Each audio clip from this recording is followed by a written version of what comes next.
Okay, Australia is facing mounting pressure to reinstate its diplomatic presence in Ukraine. It's been more than 12 months since Russia's first invasion, with most countries at the time, including Australia, understandably, removing their diplomats from the war-torn country. Since then, 67 of the 81 diplomatic missions that left the Ukrainian capital have now gone back.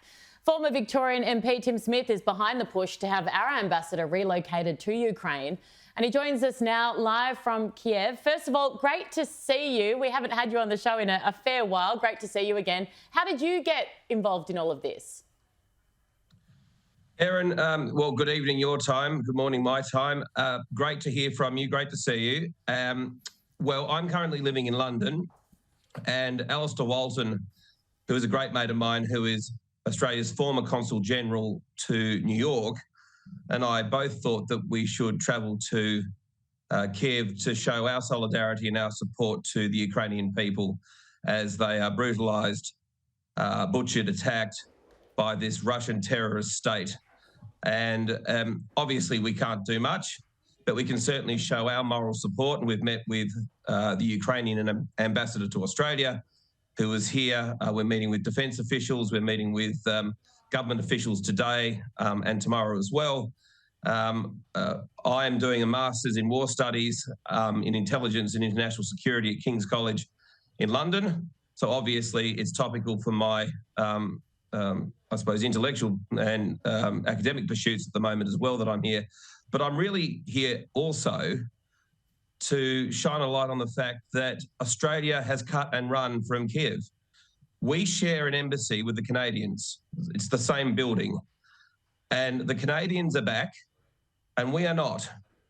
And it is not the Australian way to peg it when we need to be showing solidarity and moral support to these brave Ukrainians who are holding off the might of the Russian army on their own with Western support.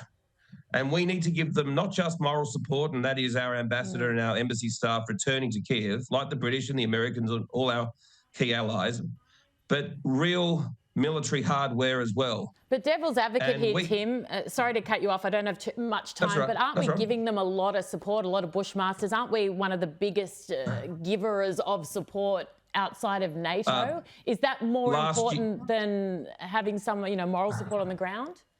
Oh, absolutely it is. But we haven't really done much in 2023. 2022, yeah, right. Yes, absolutely. But 2023, not much at all. And the Albanese government, and there's been some comments from the Ukrainian defence minister about this in Singapore when he met with Richard Marles. They want our Hawkeye vehicles. They want more Bushmasters, but they need tanks. Now, we have 59 M1 tanks sitting in Puckapunyal in Victoria and Townsville. Now, as you know, we haven't deployed a tank since Vietnam.